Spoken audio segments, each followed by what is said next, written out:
આનંદ થાય છે।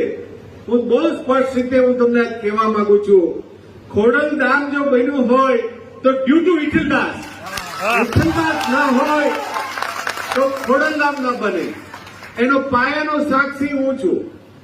એ જો બીજ રૂપાયું હોય તો એ આપણે જામકનોડા કન્યા છાત્રાલય એની પહેલી મિટિંગ ત્યાં બની।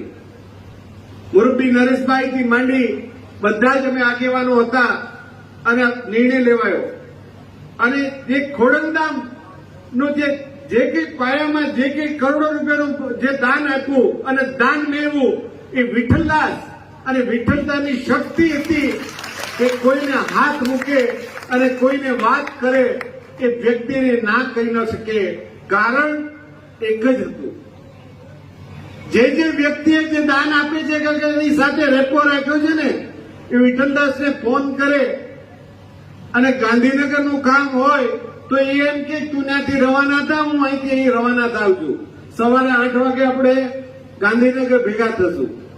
દિલ્હીનું કામ હોય તો હું અહીંથી દિલ્હી જાઉં છું, તું દિલ્હી આવ। આ વસ્તુ આ વ્યક્તિએ સમાજના એક કામ, સમાજના કોઈ પણ આગેવાનોનું કામ અડધી રાતે કામ કર્યા છે।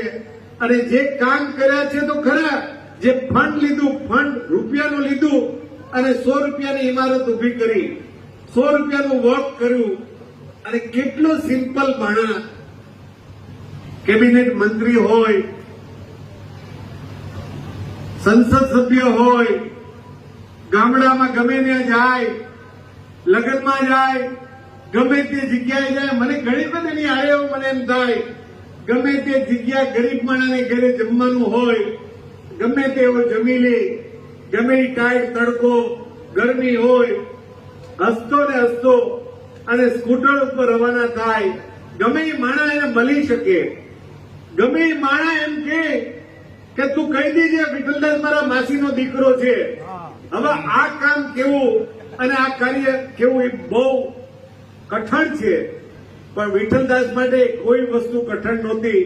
એનો જીતો જાગતો મને દાખલો છે, મને ખબર છે, હું એને બહુ નજીકથી ઓળખું છું અને એનો સ્વભાવ બહુ નજીકથી હું જાણું છું। એટલે મારે એટલા બધા જે લોકો બેઠા છે, ઉભા છે, એને મારે એક અપીલ કરવી છે